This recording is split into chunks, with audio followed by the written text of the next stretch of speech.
The greatest improvements in the productive powers of labour, and the greater part of the skill, dexterity, and judgment with which it is anywhere directed or applied, seem to have been the effects of the division of labour. The effects of the division of labour in the general business of society will be more easily understood by considering in what manner it operates in some particular manufactures. It is commonly supposed to be carried furthest in some very trifling ones, not perhaps that it really is carried further in them than in others of more importance, but in those trifling manufactures which are destined to supply the small wants of but a small number of people, the whole number of workmen must necessarily be small, and those employed in every different branch of the work can often be collected into the same workhouse and placed at once under the view of the spectator. In those great manufactures, on the contrary, which are destined to supply the great wants of the great body of the people, every different branch of the work employs so great a number of workmen that it is impossible to collect them all into the same workhouse.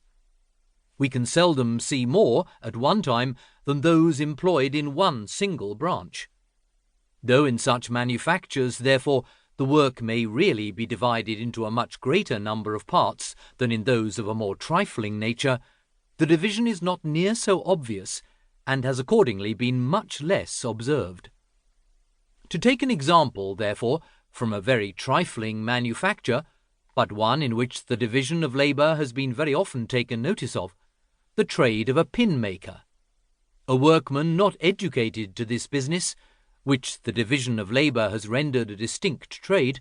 nor acquainted with the use of the machinery employed in it, to the invention of which the same division of labour has probably given occasion,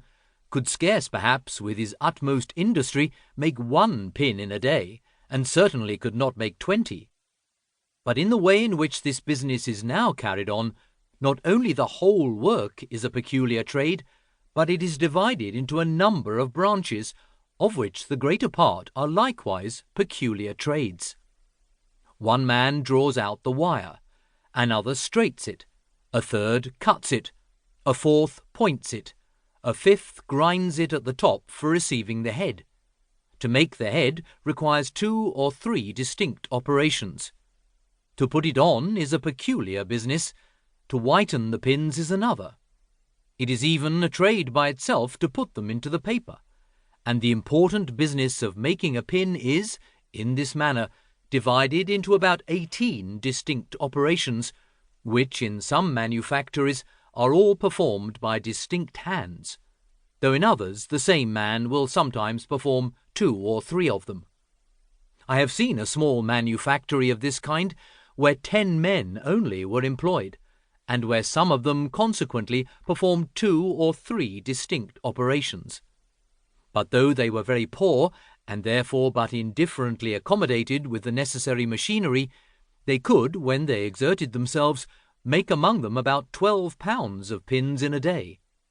There are in a pound upwards of 4,000 pins of a middling size. Those 10 persons, therefore, could make among them upwards of 48,000 pins in a day.